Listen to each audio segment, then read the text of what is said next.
that place, in that place of unity, he says, I have commanded a blessing. The blessing is that all men shall know him, that all men shall hear the voice of the Lord our God, that their hearts might be rendered unto him, and that their lives may be renewed by the engrafting of his word into our hearts. And so blessed be the gathering of the saints of God tonight here in Farmersville, Texas, which is the conclusion of our 30-day tent meetings here. Some said this, some said that, and I said this and I said that. And finally, when it all came down to it, my wife said to me that the Lord said, you're just going to a dress rehearsal. We're just trying to get through this so we can go through that. He's preparing us to get ready for what's coming. And an hour of holy desperation. My. How timing, how good is God's timing? This didn't come on my computer to sometime around 3, 4 a.m. in the morning. I haven't read it. But I was already making a proclamation what I felt like God wanted me to speak on tonight in the closing of this meeting. And here it is. He comes and he establishes what he has laid in my heart. You see, that makes me excited because I know that he is bringing me forth. He is leading me to say what I have to say. I don't speak of myself. I don't show you the things of myself, but I hear what I hear my Father say, as Jesus said. Jesus said, I am the everlasting Father, I am the Prince of Peace, I am the mighty God. I'm a father to the fatherless. So let's get it correctly here. But God spoke to me concerning this message, so he speaks back to me this morning. This is what Colton says. He says, our society is degenerating very rapidly, and horrific crimes are occurring so often that we become dull to them all. How true is that? It's so true that we are becoming numb to the status quo. We are receiving things that are happening in our nation as status quo. America 20 years ago would not put up with homosexual relationships, would not put up with men marrying men, women marrying. Where have we gone to, America? Where have we turned to? The Bible says we have turned to our own selves. That's what we have done. We have went inwardly on ourselves and studied. Here he's saying that the things that are being so strung out, immoral, degrading upon our society. What about our kids? Come on, somebody. Got a little baby sitting right here. If there's not someone that's really there for her, that's going to help her through all of it, and see her through school, as the schools are being so corrupted with their teaching our kids. They're not teaching them reading, arithmetic, and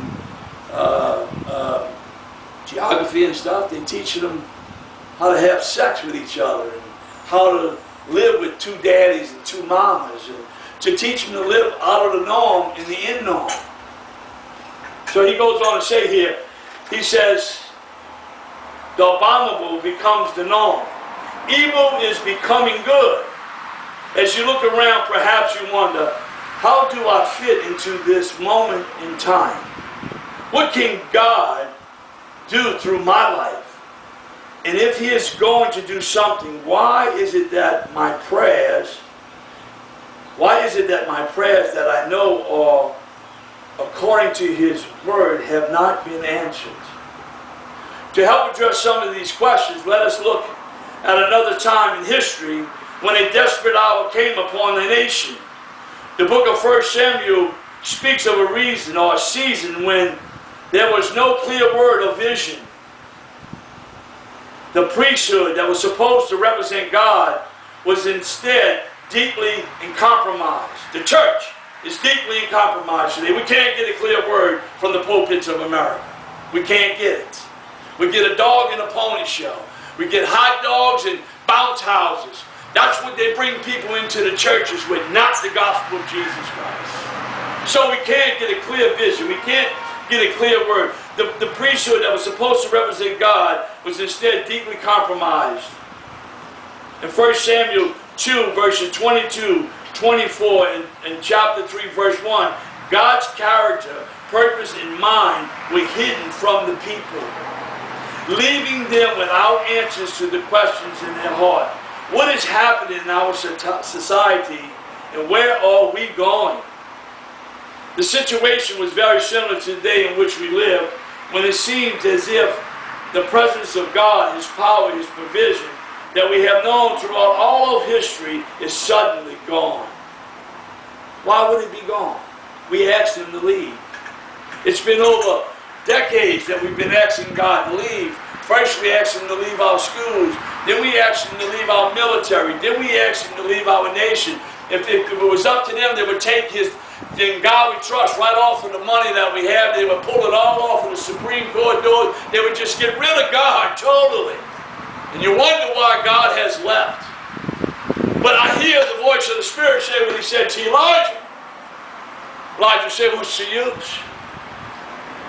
He said, I got 7,000 just like it. Ain't bothering me to bail. God has His people here in this nation. We could talk about the world, but we're talking about the United States of America. This is what this tent has been structured to do, to go into this country and to remind people of what this nation used to be and what it ought to be and what it is not anymore.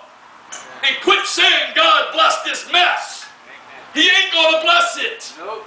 He can't bless it. You have restrained the hand of God. God is not mocked, for what a man soweth, that's what he shall reap. And the nation is reaping destruction in all different manners of ways. Nobody has the guts to stand up and speak out, but God says you must speak out. He said, because if the sword takes any one of them away, their blood will be upon your hand